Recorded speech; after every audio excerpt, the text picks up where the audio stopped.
চৰকাৰী কৰ্মচাৰীসকলৰ বাবে জনাব বিচাৰিছোঁ এটা ডাঙৰ খবৰ। এইবাৰ বন্ধক লৈ এই গুৰুত্বপূৰ্ণ খবৰ আহি পৰিছে। মাৰ্চত 9 দিনকৈ বন্ধ থাকিব চৰকাৰী কাৰ্যালয়। মাৰ্চ মাহত 9 দিনকৈ বন্ধ থাকিব চৰকাৰী কাৰ্যালয়।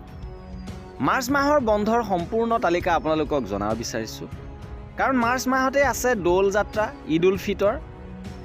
3 মাৰ্চ মঙলবাৰে দৌল যাত্ৰা উপলক্ষে ইতিমধ্যে বন্ধ ঘোষণা কৰা হৈছে। ইয়াৰ পিছত 21 মাৰ্চ শনিবাৰে ঈদ উল ফিতৰ উপলক্ষে বন্ধ থাকিব ৰাজ্যৰ চৰকাৰী কাৰ্যালয়। 21 মাৰ্চত ঈদ উল ফিতৰৰ বাবে বন্ধ থাকিব।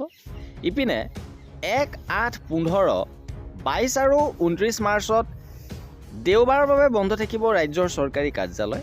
অৰ্থাৎ 1, 8, 15, 22 আৰু 29 সৰ্বমুঠ 5 দিন দেওবাৰ লাভ কৰিব।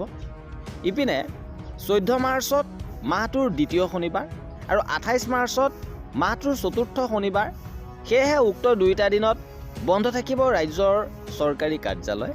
আৰু এনেদৰে এতিয়া সৰ্বমুঠ 9 দিনকৈ বন্ধ লাভ কৰিবলৈ গৈ আছে কৰ্মচাৰীসকলে। আৰু এয়া আছিলে মাৰ্চ মাহৰ বন্ধ সম্পৰ্কৰ গুৰুত্বপূৰ্ণ আপডেট।